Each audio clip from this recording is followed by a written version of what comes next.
This is Rudkowski of WeAreChange.org, and we have a very special guest today on today's show. We have Christina Tobin of the Free and Equal Elections Foundation, and today we're going to be talking about Jill Stein that has raised nearly $7 million for an election recount in states that Donald Trump has won this year. We have new information, breaking information from our intrepid investigative journalist Cassandra Fairbanks that was able to get her hands on internal communications from the Green Party showing how Jill Stein went rogue, how the Green Party members are not okay with this move, how she did it undemocratically and behind their back. And to add insult to injury, we have also officially found out that Jill Stein did not even go after Green Party lawyers for this recount, but actually hired the former Michigan Democratic Party chairman to run this recount. Obviously, a huge conflict of interest, a lot of controversy, a lot of scandals going down, and we're going to be breaking this down right now with Christina Tobin, which I know was very close friends with Jill Stein. We even have a selfie together in Colorado. We know each other, so we're going to give you a whole nother perspective on this story that you won't hear anywhere else. Now, Christina, first of all, how are you? And for the people who are not paying attention, what is Jill Stein doing? I'm doing well. I've gotten to a point in my career where I think it's important for the people to really know internally what's going on. And I think what, unfortunately, Jill Stein is doing, the way that she's going about doing it is not ethical. I know you were very close to her, and especially this year's election cycles. You also have run many independent third-party presidential debates. But what do you think is happening here, and how was your own personal experience with Jill Stein this year? Well, it pains me to say this, that I feel she has sold out 100%. This is a prime example of when you become a candidate, you get larger, you get in the media. Sometimes you've got to be very, very careful of who you surround yourself with. And I can tell you with personal firsthand experience, I know several people in her campaign, primarily her campaign manager, David Cobb, is just not a good person. So it just really, I think that she is being manipulated to a certain extent, but ultimately it's on her. It's her name. I think it's a bad decision. I want to let everybody know this year I helped get Jill Stein, the Green Party, on the ballot in 7 states. Their national campaign manager, ballot access coordinator, said he wished he hired me for all 50 states. And Jill Stein was slated to be a part of our presidential debate this year based on her attending our 3rd annual United We Stand Fest last year. 3 years in a row, she was on our platform. She also spoke and participated in our 2012 debate, you may recall, moderated by Larry King and myself. She got more attention, more press attention during that debate than her entire campaign in 2012. So to forget your friends or to say you're going to be a part of a debate like she gave me her word that she would, and then she didn't come, that lacks accountability, and she broke my trust. And I still am grateful for the role that she's played. I don't think very highly of Mr. Governor Gary Johnson as well, but I think they've played a role. You know, it pains me to say this, but she just can't be trusted. If she breaks her promise with myself and Free and Equal Elections, she's capable and seems to be breaking her promise towards the American people. Yeah, this year's election has been very different and very disappointing, especially with the third parties, especially with Gary Johnson and the Libertarian Party going after the Koch brothers' money. I haven't been that familiar with the Green Party scandals that have been going on, but who is this gentleman that you mentioned before, and what are some of the inner workings? Because I know you're interconnected with a lot of the people behind the scenes that make everything happen. What are some of the stories that you want to share with us here today? Well, her campaign manager, David Cobb, you may recall, worked as the National Ballot Access Coordinator for Ralph Nader in 2008. I organized and to date gotten over 1 million signatures to get cancel ballot. I've been inquired by multiple independent presidential candidates to get them on the ballot in 2020. That takes over 900,000 signatures. But David Cobb, her campaign manager, I was warned by the Ralph Nader campaign over 10 years ago. Typically, you know, you've got to be really careful in your campaigns. They can attract people who want power, who want control, and same with parties. This cycle, the Green Party had a lot more off energy. The Libertarian Party was actually pretty awesome to work with. It was kind of the other way around in the past for me. So it's interesting, you know, as these people who want power and control get into these campaigns and these parties, they infiltrate, which is why I think there are a lot of great people within the national, even more at the state and local level within parties, third parties, even independent-minded Democratic and Republicans. But as those parties become larger, they inevitably become infiltrated. So individuals like David Cobb, they'll try to attack people, like attacking Free and Equal, which is so unwarranted in myself, so unwarranted. But it's really a mirror, a reflection of themselves. And I had a call with him with election law expert Richard Winger on the call, and even Winger said, David, the wrongful attacks you're directing towards Free and Equal and Christina Tobin, that's all in his mind, is a reflection of himself. So you've got to be really careful of those sociopathic sort of tend to see people that seem nice on the surface, but you really need to know your team. And I think it's important for candidates that are going to be running in the future to be aware of that they need to run their own campaign, make their own decisions. And it was apparent to me this year that Jill Stein just stopped making her own decisions. I saw this from different perspectives. A lot of the Green Party members are very angry at her. She did this undemocratically. Is it fair to say that you do not support her recount effort as well? I would support the concept of recounts. I think there's a lot of election fraud. I think that's a bigger issue than voter fraud. I don't support at all the way that she's going about it. But you look at another candidate, like independent presidential candidate with the Reform Party, America Delta Party, Rocky Del Fuente.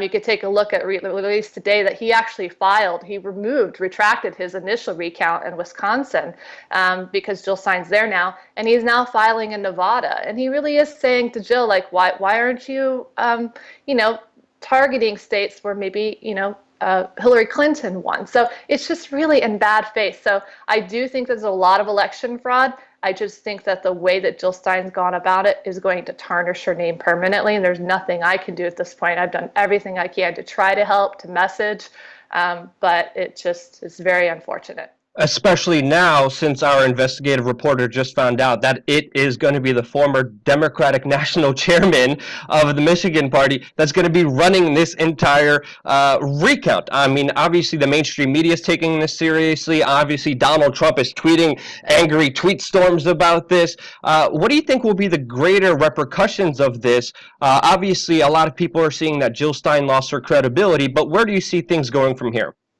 Well, I mean, we got to keep in mind, I saw Gary Franchi of the Next News Network. I've known him for a decade, and he's very accountable. And the fact that the $7 million or so she's raised in a matter of days or so, in the small print, it says that any excess money will go to her foundation. It's kind of like the Hillary Clinton Foundation. I have a foundation. I have no problems with the foundation. We have a 501c3, a Free and Equal Elections nonprofit, but this money is being taken from people who are vulnerable, who think, oh, grasping at straws, Clinton's going to win. But, it's hard to answer your question in detail where I think it's going to go. The good that may come out of this is more awareness that we need to have address electoral fraud, but it's not just the recounts, it's the gerrymandering. I mean, Dennis Kucinich would be a great person for you to speak with about that. That's the reason he didn't win his last race. To the fact that we don't have alternative voting methods. Gosh, shame on the two-party duopoly for saying the wasted vote syndrome in Florida was because of Ralph Nader. No, it's because of you, the two-party duopoly. You don't have alternative voting methods like instant runoff voting, which is also ranked choice voting, which Fair Vote, Rob Ritchie, they just helped pass in Maine. That's awesome. Way to go, Rob. To approval voting, which Frank Atwood and a whole group is really spearheading in Colorado. Those are ways that we can get rid of the wasted vote syndrome. And then you have black box voting. Bev Harris, another person you should interview. Like just the fact that follow my vote. Should we have blockchain online voting? These sort of things we'll be discussing at Free and Equal Elections now, fourth electoral reform support symposium that is in Colorado. Because until and when we discuss the roots and the issues of what electoral fraud is, we've got to discuss them to bring about solutions. There's also proportional representation. We should probably have that. About 100 countries have it.